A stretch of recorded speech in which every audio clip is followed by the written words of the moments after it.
alhamdulillah tahiyatan mubarakatan tahiyatan ahlal jannah. Assalamualaikum warahmatullahi wabarakatuh. Alhamdulillah rabbil alamin wa bihi nasta'in ala umuri dunya waddin. Wassalatu wassalamu ala asyrafil anbiya'i wal mursalin sayyidina Muhammadin wa ala alihi wa ashabihi wa man sara ala nahjihi ila yaumiddin, amma ba'du. Jemaah salat subuh kepada Allah Subhanahu wa taala, mari sama-sama kita berdoa dan kita doakan semoga kita yang hadir di sini diberikan rahmat dan hidayah oleh Allah Subhanahu wa taala, dipanjangkan umur kita semuanya, diberikan rezeki yang halal banyak dan berkah, diberikan keturunan yang saleh dan salehah. Yang sakit kita doakan semoga Allah sembuhkan dan angkat penyakitnya segera. Itu juga yang masih memiliki hutang, kita doakan semoga Allah mudahkan dalam menyelesaikan hutang-hutangnya, dan semoga kita semua dimudahkan oleh Allah bisa melaksanakan haji dan umrah dan diakhirkan hidup kita semua dalam keadaan husnul khatimah.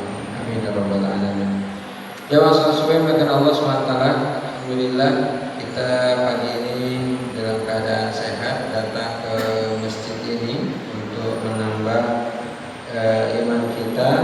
Mari sama-sama luruskan niat kita semua. Kehadiran kita bukan sekedar hadir, tapi bagaimana Allah bisa memberikan hidayah kepada kita semua.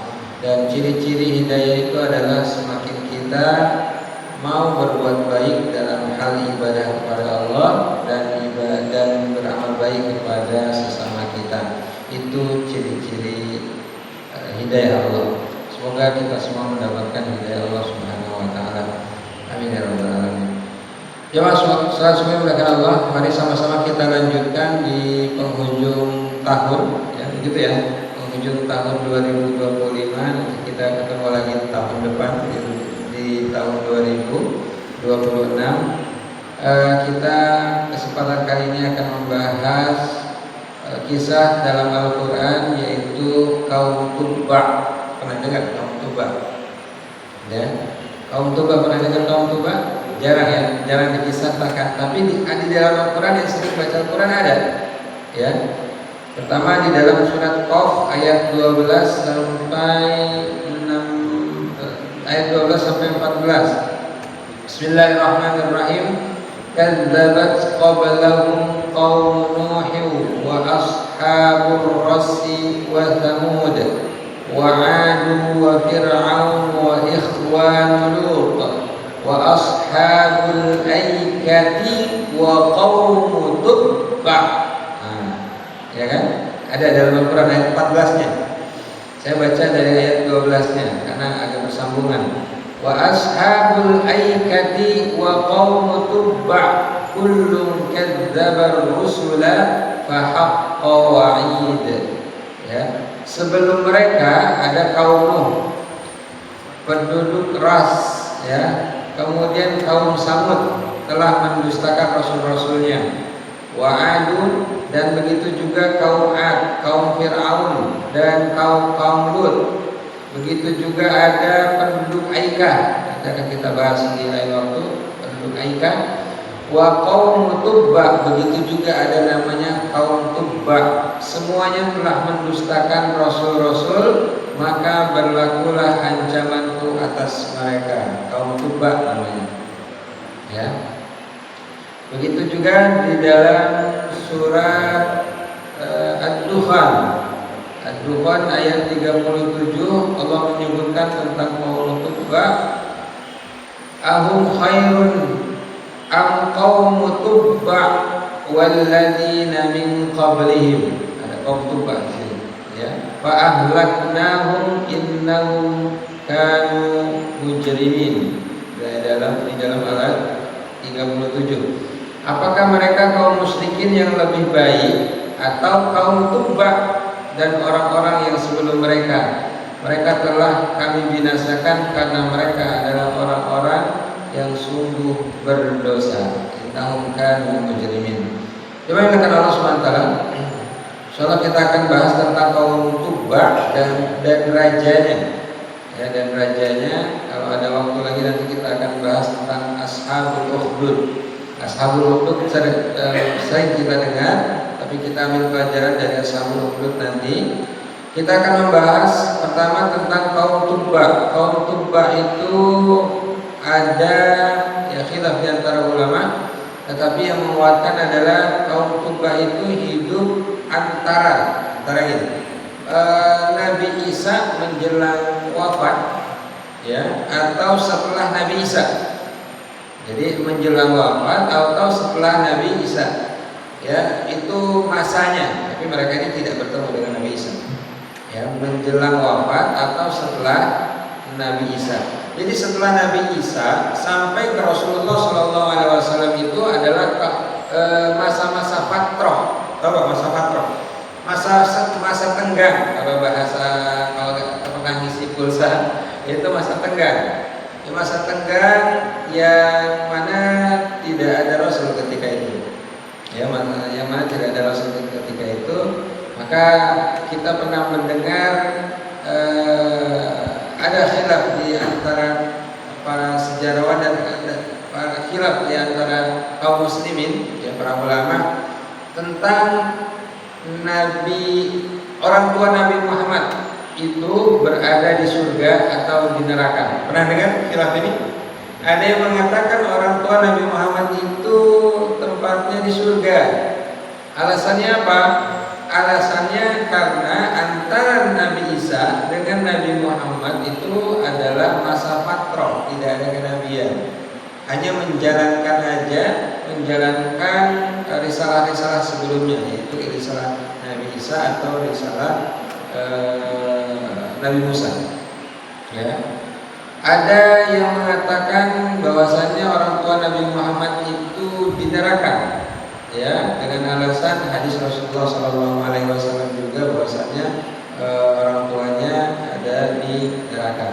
Tapi ala kulli hal, para jamaah dimuliakan Allah SWT, tidak perlu berselisih dengan memperselisihkan ini, ya. Yakini menurut apa yang kita yakini dan tidak perlu menyalahkan orang lain yang berbeda pendapat. Toh masalah ini tidak membuat iman kita naik atau turun. Yang jelas yakini apa yang kita yakini ini masalah khilafiyah pendapat ulama.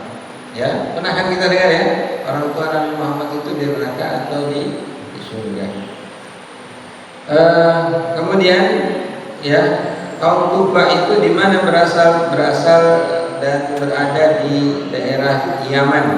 Ya, Yaman itu ada kota yang sudah lama ada, ya, kota yang sudah lama ada sampai Rasulullah SAW pernah menyampaikan hadis, Allahumma barik lana fi Yamanina. Allah berikanlah keberkahan kepada kami dengan Yaman, ya, berikanlah keberkahan kepada penduduk ahlu Yaman.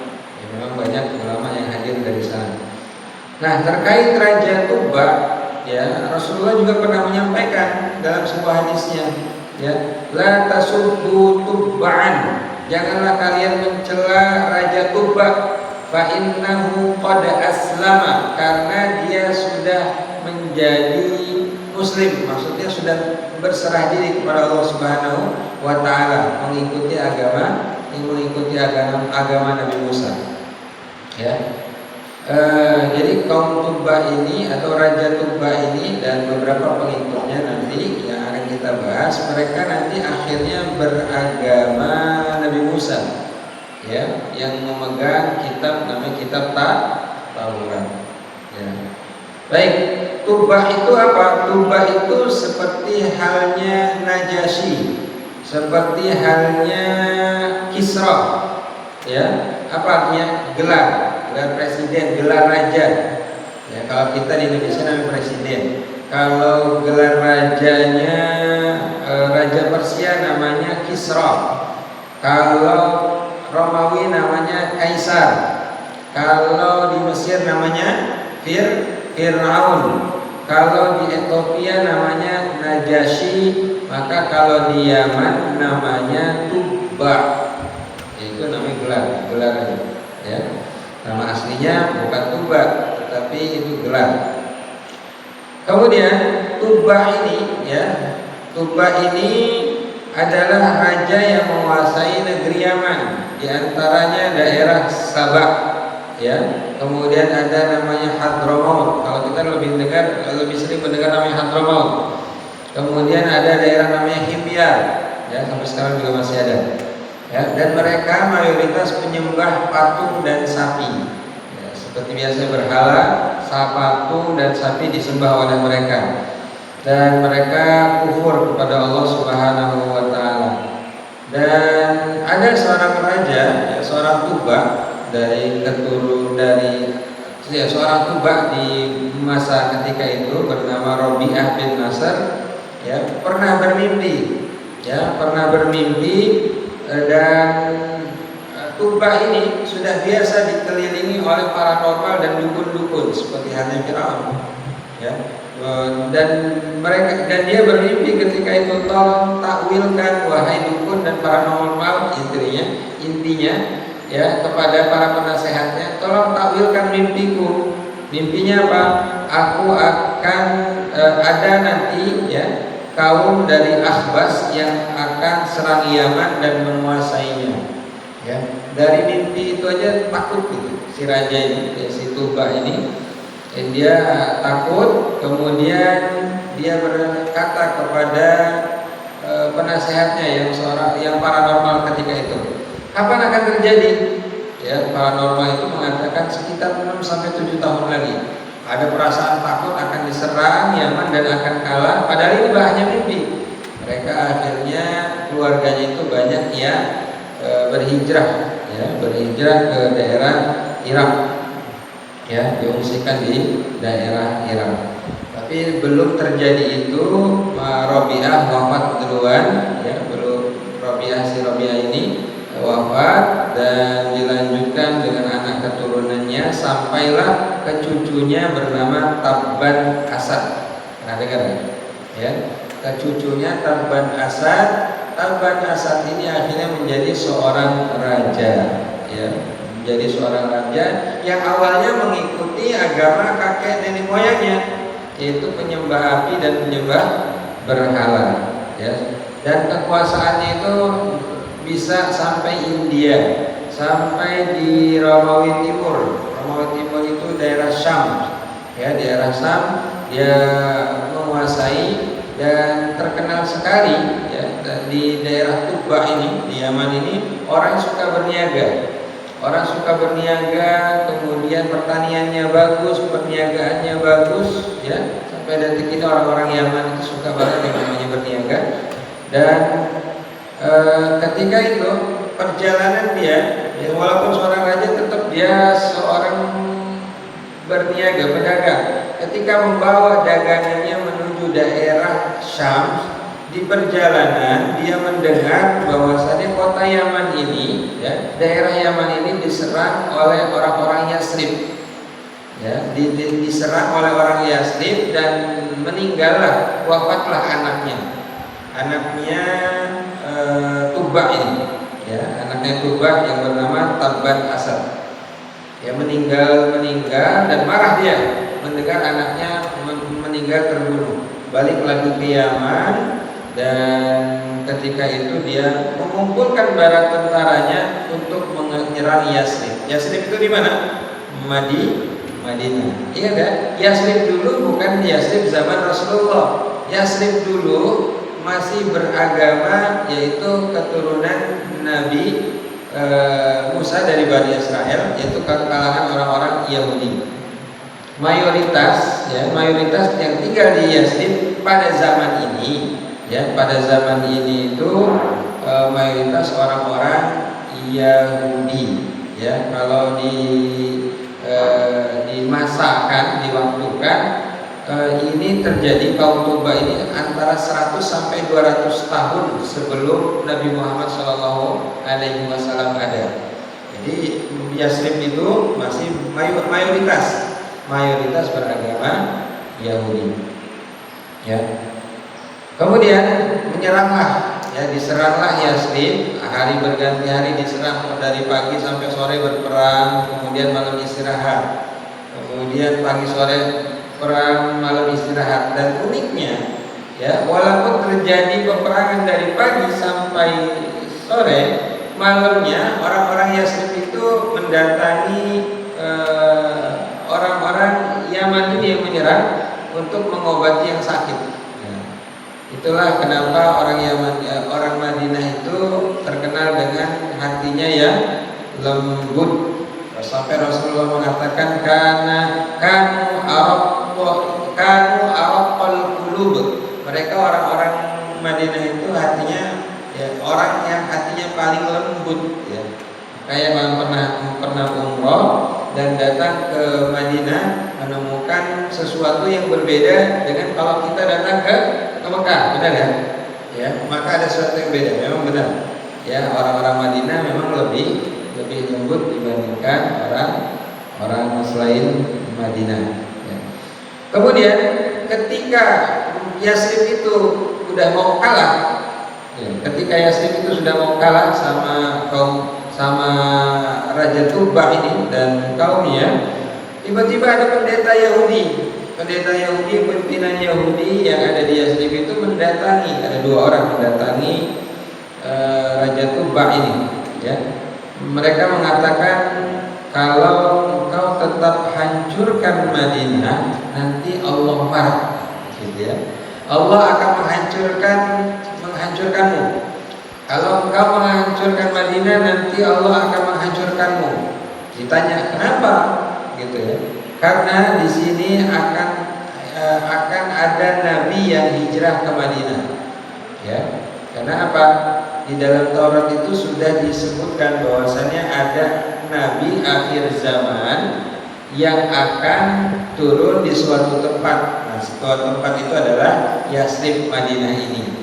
Mereka itu tahu, mereka mengakui. Makanya mereka berbondong-bondong datanglah nih orang-orang Yahudi, tinggallah di Madinah. Gitu kisahnya. Ya. Mengapa orang-orang Yahudi bisa tinggal di Madinah? Ya karena di dalam Taurat itu sudah disebutkan akan ada nabi akhir zaman di daerah yang namanya Yasrib ini. Itu kisahnya. Ya. Dan kemudian selanjutnya tahu dari mana gitu ya?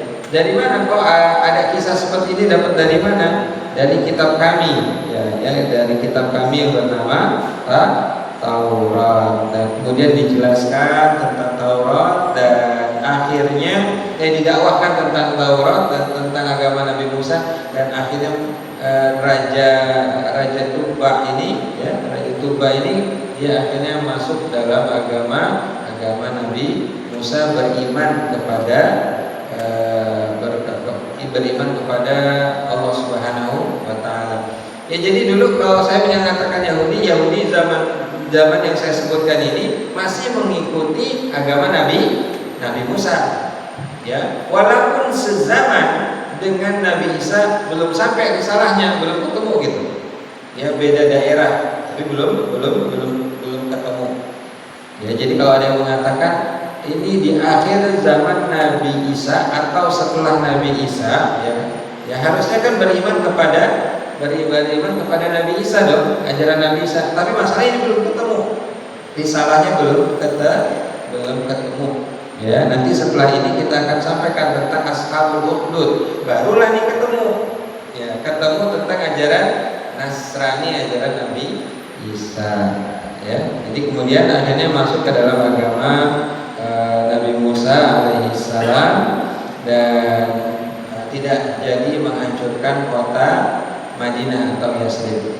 Nah, akan tetapi dia berkeinginan untuk menyerang kota Mekah. Akhirnya berangkat ke Mekah, ya berangkat mereka ke Mekah untuk menaklukkan kota Mekah. Nah, ketika mau di sana mau menghancurkan kota Mekah, ya ada sebuah kabilah. Kabilah ini memang sukanya mengadu domba antara kaum orang-orang yang di Mekah dengan orang-orang Yaman. Kabilah ini mengatakan kepada Raja Tuba, tahu nggak di bawah Ka'bah itu, kan di Mekah yang sudah ada Ka'bah, di bawah Ka'bah itu disembunyikan banyak emas oleh orang-orang Quraisy Mekah. Ya, ambillah emas yang ada di sana. Ya, kemudian di dalam hatinya itu juga ada rasa rasa apa? Rasa yang memang menolak untuk menyerah pada dasarnya, ya. Karena dalam hatinya mengatakan jangan, karena Ka'bah itu tempat suci. Tapi dikarenakan ada kabilah ini yang mengadu domba, yang membuat berita palsu bahwasanya ada emas, pengen juga menghancurkan Ka'bah dan ambil emas yang ada di bawah Ka'bah. Ketika mau menghancurkan, mau bergerak gitu, mau bergerak, ini belum nyampe Mekah. Ketika mau bergerak, tiba-tiba badannya lemas. Ya, badannya lemas, kemudian nggak mau, ya nggak bisa menyerang kota Mekah. Tiba-tiba datang lagi pendeta. Ya, pendeta datang lagi dengan mengatakan bahwasannya jangan dihancurkan, ya jangan dihancurkan, karena beribadahlah tetap di sana, karena di situ adalah tempat suci yang dimuliakan, disuruh memuliakan Ka'bah dan beribadah di sana. Dan hatinya berubah lagi, dia berubah, niat untuk menghancurkan Ka'bah itu hilang. Ketika niat mau menghancurkan Ka'bah itu hilang, dan akhirnya dia sembuh kembali, ya, sembuh kembali. Ini berkah, ya. Ya, diantaranya juga Pak. Ya, diantaranya raja yang mau menghancurkan Ka'bah. Raja siapa ketika itu? Abraha, ya. Abraha juga sama ketika itu, sudah dari Yaman, ya, kemudian mau masuk kota Mekah, berada di daerah namanya Muzdalifah sekarang, ya, di Muzdalifah, istirahat dulu di sana. Ketika mau bergerak lagi, mau menghancurkan Ka'bah, orang Quraisy itu udah pasrah banget, ya. Tiba-tiba gajahnya nggak mau bergerak, ya, dipukul-pukul pakai palu, nggak mau bergerak juga. Ya, akhirnya Allah turunkan yang namanya membawa ababil, membawa burung yang berbondong-bondong, kemudian menjatuhkan kerikil dari neraka. Begitu juga sama nih, ya, Raja Tuba, tapi tidak sampai diazab, ya, karena memang ketidaktahuannya, hanya sekedar diberikan rasa lemas, rasa sakit, tetapi ketika niatan untuk menghancurkan Ka'bah hilang, ya, nggak jadi mau menghancurkan, kemudian langsung sembuh. Nah, ini. Kemudian masuklah dia di Mekah, beribadah di sana. Kemudian di Mekah itu dia bermimpi. Mimpinya itu adalah bagaimana supaya memakaikan kiswah Ka'bah. Dulu Ka'bah itu tidak ada kiswahnya, ya, hanya sekedar batu biasa untuk dipakaikan kiswah, pakaian untuk Ka'bah, ya. Kemudian keesokan harinya mimpi lagi, ya, agar membuat kiswah Ka'bah yang lebih baik lagi. Jadi awalnya itu dibuat kiswah Ka'bah, dan akhirnya dia juga buatin kiswah Ka'bah. Setelah itu beberapa waktu kemudian mimpi lagi agar dibuatkan kiswah Ka'bah yang lebih bagus lagi. Dibuatkanlah kiswah Ka'bah yang lebih bagus lagi, dipasangkan ke Ka'bah, dan akhirnya tradisi ini, ya, dari mulai Raja Tuba sampai ke Quraisy sampai detik ini, ya, kiswah Ka'bah itu selalu diganti, ya, selalu diganti. Di pemerintahan Saudi, dari zaman awal pemerintahan Saudi sampai sekarang, kiswah Ka'bah itu selalu diganti setiap tahunnya. Nah, itu dimulai dari kapan? Dimulai dari Raja Tuba, ya, dimulai dari Raja Tuba sampai sekarang. Nah, kalau kiswah Ka'bah sekarang itu digantinya kapan? Setiap tanggal 9 Zulhijjah. Ketika jamaah haji itu semua berfokus di Arafah, 9 Zulhijjah, Ka'bah itu sepi, Pak. Ya, 9 Zulhijjah itu Ka'bah sepi bagi orang yang enggak. Pertama adalah buat orang-orang Mekah yang enggak hajian, biasanya ke Ka'bah tuh. Untuk apa? Ya, untuk melihat prosesi untuk pelepasan Ka'bah lama, kemudian dipasangkan Ka'bah kiswah yang baru. Nah, itu prosesnya seperti itu. Kita juga bisa melihat di TV 9 Zulhijjah itu yang live, ya, itu bisa melihat prosesinya. Ya. Ya, jadi memang dalam kondisi Ka'bah itu sepi karena fokusnya adalah di Arafah. Sampai detik ini tradisi itu. Dan akhirnya dia membawa risalah Nabi Musa, baliklah dia ke Yaman. di Yaman, dia mendakwahkan Islam ini kepada penduduk ahli Yaman, pada penduduknya sendiri, rakyatnya sendiri.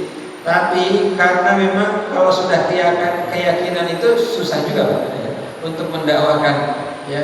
Mereka yang sudah biasa menyembah berhala, patung dan api, ya, didakwahkan, disampaikan kepada pengikutnya dan rakyatnya, tetap saja menolak. Ya, tetap saja menolak. Sama halnya Raja Najasyi, ya, Najasyi yang ada di Ethiopia, dia Muslim, tapi ketika mendakwahkan kepada pengikutnya banyak yang ingkar. Sama juga kaum Tuba ini, ya, kaum Tuba, bukan rajanya Muslim, tapi kaum Tubanya yang ingkar kepada Allah Subhanahu wa Ta'ala.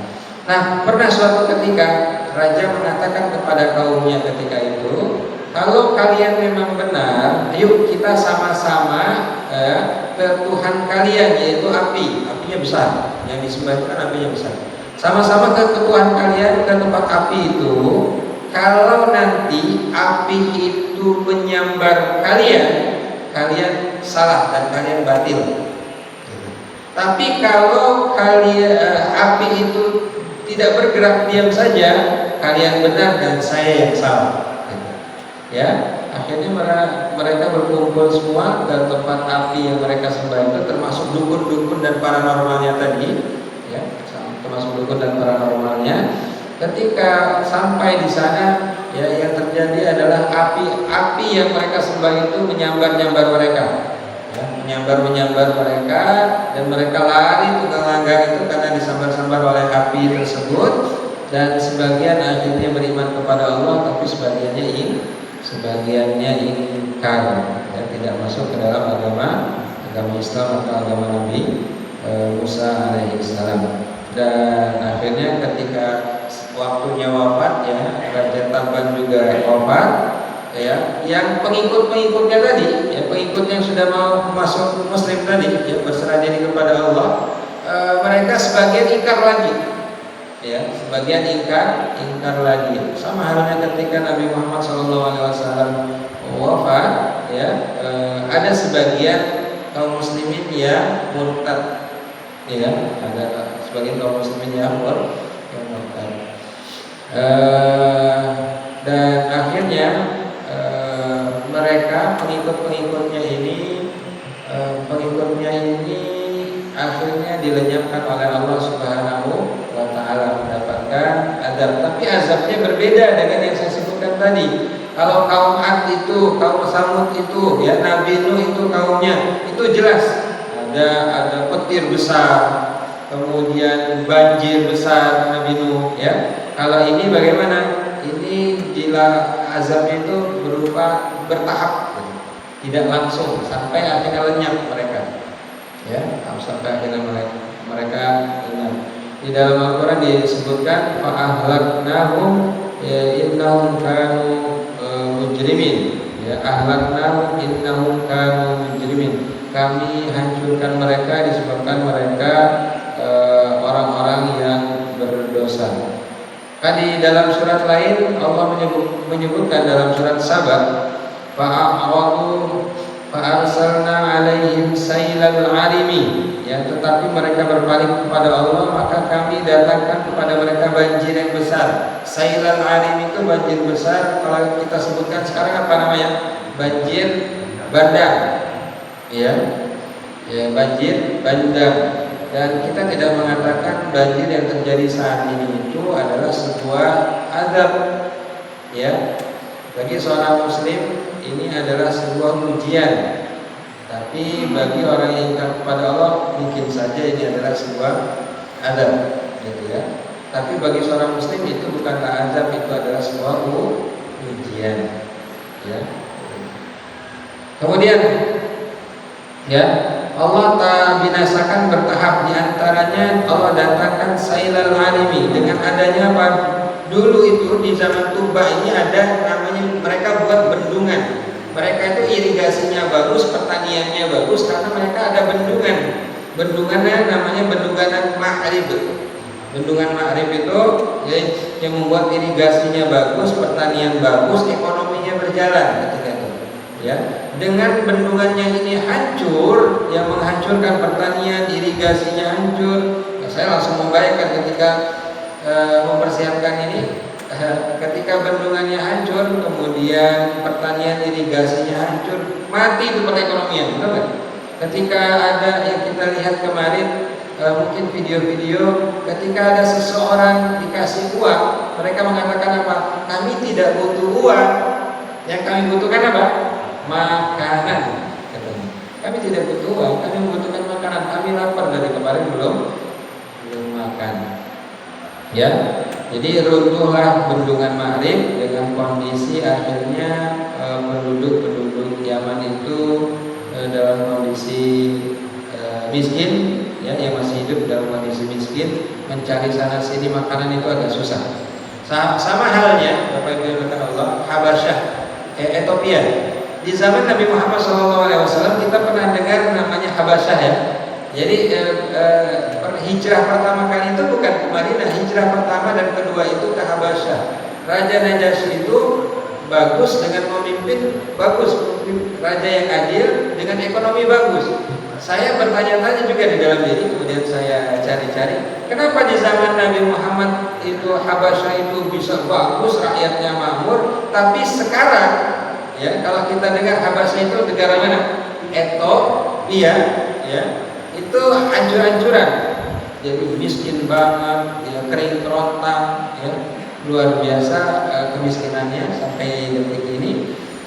Setelah saya cari tahu, diantaranya adalah ya karena faktor ekonominya hancur segalanya, dan mereka juga sampai ada perselisihan internal di antara mereka, ya, perang antar suku, ya, antar suku di antara mereka, dan akhirnya sampailah sekarang.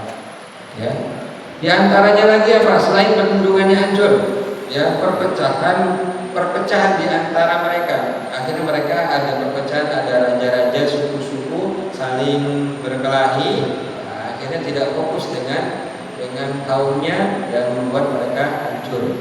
Di antaranya ada lagi karena mereka miskin, ada perpecahan di sana, ada migrasi besar-besaran, Pak. Migrasi besar-besarannya kemana?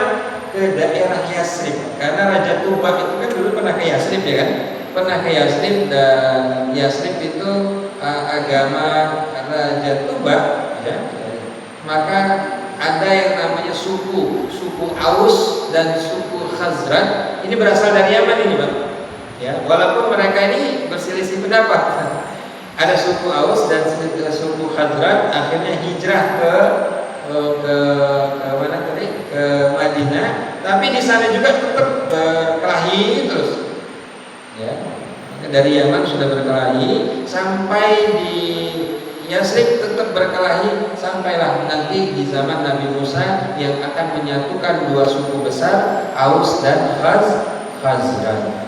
Dikarenakan ada suku Arab ini, Aus dan Khazraj, migrasi besar-besaran ke Yasrib, akhirnya suku Yahudi yang tadinya mayoritas, akhirnya mereka berkurang jadi minoritas. Ini awalnya, ya. Dulu mereka menguasai, ya, Yasrib itu dikuasai oleh orang Yahudi karena hijrah besar-besaran dari orang suku Arab Yaman, dan akhirnya mereka jadi mayoritas, ya. Kemudian juga mereka dibinasakan bertahap dengan adanya perang internal dan campur tangan asing. Ya, udah kelah perang internal, dan mereka Yaman ini juga dihancurkan oleh orang-orang Habasyah dan orang-orang Persia. Ya, orang-orang Habasyah dan ada orang-orang Persia. Ya, Habasyah itu nanti beragama Nasrani, Persia nanti beragama penyembah api. Yang dilakukan Allah Subhanahu Wa Taala itu terkait kaum Tuba, ya, yang rajanya Muslim tapi pengikutnya ingkar kepada Allah Subhanahu Wa Taala. Mayoritas pengikutnya, ada sebagian mengikuti tadi yang masuk Islam, tapi mayoritas beragama mereka musyrik, penyembah api dan berhala. Baik, pelajaran yang kita bisa ambil pertama adalah, ya, bangsa itu tidak hancur karena bencana, Ya, suatu bangsa itu tidak hancur karena bencana, akan tetapi karena maksiat yang ada, ya, atau salah urus atau sombong. Ya, karena maksiatnya banyak, bisa kita lihat dari sejarah-sejarah. Entah karena maksiatnya, ya, bisa menghancurkan, bisa melahirkan bencana juga. Kemudian atau salah urus, ya seperti tadi, ya, kita melihat kerajaan Tumbak, ya, atau Ethiopia, itu karena salah urus atau karena sombong, ya, menganggap saya adalah raja. Ya, seperti setelah ini akan kita bahas Ashabul Ukhdud, rajanya bernama Dunuas mengatakan saya adalah raja. Fir'aun mengatakan ana rabbukumul a'la, saya bukan saya adalah raja, saya adalah Tuhan. Ya, Firaun mengatakan saya adalah Tuhan yang maha tinggi, karena kesombongannya. Kemudian pelajaran yang kedua adalah kejayaan tidak menjamin keselamatan kalau tidak berakhlak dan tauhid kepada Allah Subhanahu wa Ta'ala. Yang kita lihat di suatu bangsa atau suatu negeri, kalau kita melihat ada kejayaan di sana, kejayaan itu biasanya tidak akan kekal, tidak akan lama kalau mereka tidak berakhlak dan tidak beriman kepada Allah Subhanahu wa Ta'ala. Kemudian ya bisa kita lihat di Eropa atau di daerah-daerah negara-negara maju, ya, yang saat ini kelihatan maju bagus, tapi karena mayoritas non-Muslim, ya, mayoritas tidak beriman kepada Allah Subhanahu wa Ta'ala, mereka semakin berkurang dan negaranya, ya, akan banyak kekurangan di sana. Kemudian keselamatan bangsa tidak cukup dengan satu pemimpin, ya, tidak cukup dengan satu pemimpin soleh. Yang diperlukan apa? Yang diperlukan adalah soleh secara kolektif, rakyatnya soleh, kemudian juga pimpinannya juga soleh. Ini bagus, ya. Bagaimana sebaliknya? Sebaliknya rakyatnya sebagian soleh, pimpinannya kurang soleh, ini juga bisa menghancurkan, ya, karena yang memegang kendali sebuah bangsa adalah pimpinan. Ketika pimpinannya kurang bagus, ya, maka bisa menghancurkan rakyatnya. Yang diperlukan adalah pimpinan yang bagus dan rakyatnya yang bagus.